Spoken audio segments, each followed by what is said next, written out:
Oh, hey there. Deliveries are around front. Oh, you're here for the studio tour. Well, why didn't you say so? Come on in.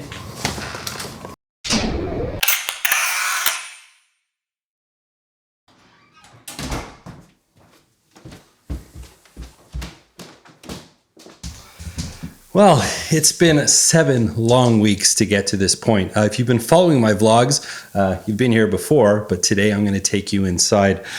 First and foremost, I want to take you on a quick tour of the studio so you can see what's been going on inside. I'm really pleased how things turned out. Not 100% finished yet, but there's enough going on that I'm happy to show it to you guys. 7 weeks ago, we got possession of this house. I had to tear down the old studio. If you've been following along, you know that this used to be a kitchen, or there was a kitchen in there. I had to tear that down, build the wall, get all the equipment over. It was a lot of work. So I want to talk about the process, things that I thought went really well, and are there any deviations to the original plan? We're going to talk about that a little bit later.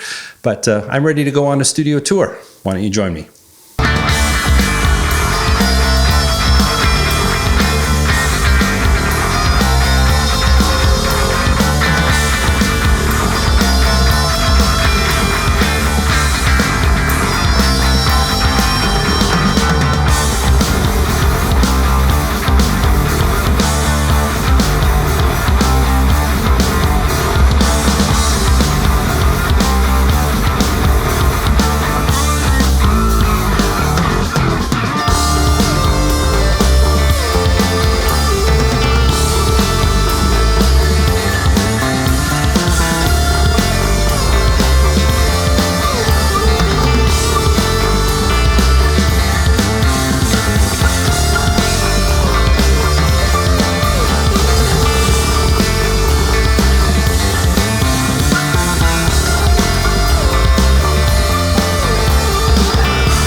It finally feels like home in here.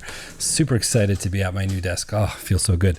I worked my ass off to get to this point. So anyways, what'd you think of the studio? Really would love to hear your thoughts. I still got a little bit of work to do, some detail work and a few little nuances in here, but we're going to get to that soon. Also, I got to feel the room. I got to learn my room again. I got to start doing some more music in here and to sort of see how my mixes are translating, how my acoustic treatment is working. Perhaps actually thinking about doing a test, much like I did with the IK Multimedia ARC system. I'm going to run a test here, but so far it sounds pretty good in here. Been trying just a couple of small things, so we'll get in deeper into that. And just in terms of what you saw, I have this utility room here. I'm going to share that with you in a second, but that's really afforded me the luxury of space to be able to do the things that I'm doing in here.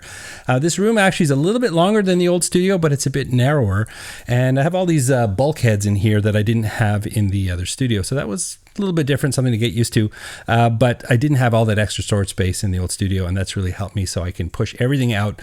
All those bulky storage units and things like that and shelving that I had are all over there, with the exception the old fridge. The cavity is here. Actually, I'm going to close that off with a curtain. I can put my tripods, cables, whatever. I'm going to figure out what goes in there. And one cabinet I put in here just for convenience, just the everyday stuff that I'm doing all the time that it's just convenient to have here in the room. But the rest of the room is production. You know, I have room for 2 couches, that client area over there. This is a client-friendly studio. Any of you who are in the Toronto area and interested in checking out my studio, all my information is in the description. Make sure to check it out. But the process of getting here was pretty smooth. I mean, I was overwhelmed for a while. All the boxes came in, and remember that thing I said I was going to do? It was sort of the key to my plan in moving the studio. Let's check that out. So what I'm going to do is I'm going to have a separate box for each section of the room. I don't care if it's half empty. The only thing that's going to go in that box is the things that belong to that specific area. So that worked reasonably well. Once I actually located the boxes and I started roughing the desk together, I just wanted to get this kind of working so I can continue working on my vlogs and things like that. And I pretty much found everything I needed to pretty quickly, with the exception of one thing. And I seem to have lost it again. What did I do with it? I keep losing the damn thing. There it is. Anyways, I pretty much found everything I needed with the exception of this little cordage adapter for my Bear dynamic headphones. It's kind of the screw-in type. I needed the headphones for something and I had to use a regular one, and it was cut in and out.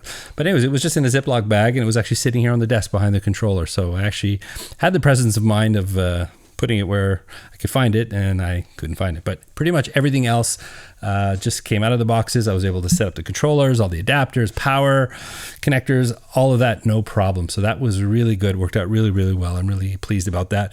And I'm bringing stuff into the studio as I require it. There's a lot of stuff that seemed important that went into the important boxes, but they're still in the boxes right now. But anyways, really pleased about how that all went, super smooth. One thing that I abandoned, one of the part of the plan that I had was I wanted to cut a hole in the wall to the right of me here and build my 19-inch racks there, because I do have a little bit of outboard gear with plans hopefully to get some more in the not too distant future. I actually abandoned that plan, decided to put my guitar rig here with all my amps, and my audio interface is right here to the right of me. It just made sense to put the outboard gear here. My signal chain is, I got a preamp, I've got a compressor, and that runs into the interface.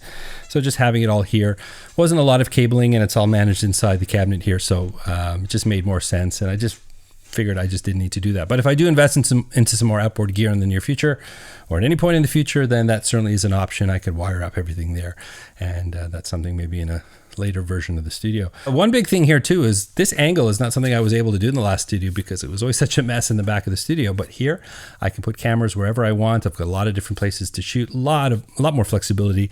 And this grid thing that I built, the beams, wood beams on the ceiling to hang the clouds, I can actually hang cameras and lighting off of there, so I can have some interesting angles, maybe at the top of the desk. And just like how the acoustic treatment is mounted off the wall a little bit, had room to put some lighting back there. Love it, love it, love it. Really happy with that. So I'm really thrilled with the transition here. It took a lot longer than I thought, but we're here. And I do want to share some thoughts about that, but why don't we jump into the utility room, and then I can share some of my final thoughts and offer some advice to any of you that might have to move a studio, or even if you're building a studio for the first time.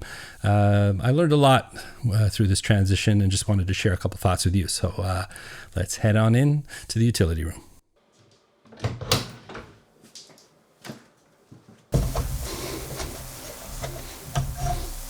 Hey there, so welcome to my utility room. What a bonus it is to have this here in the studio. The main thing is I've got my computer, my hard drives under here. I bored a hole through the wall there, and like I said, it's silent, but really that mess of cables that I had in the other studio, gonzo.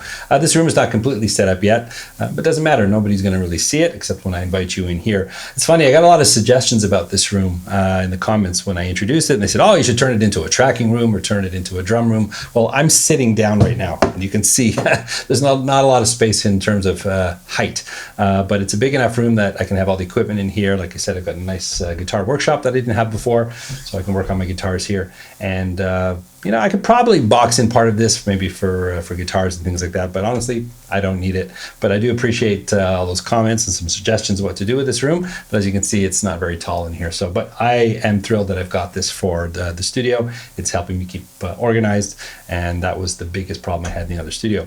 But I just want to address quickly something, just sort of my experience with this whole thing. And actually, someone made a comment on one of my videos, actually the last one in building the wall.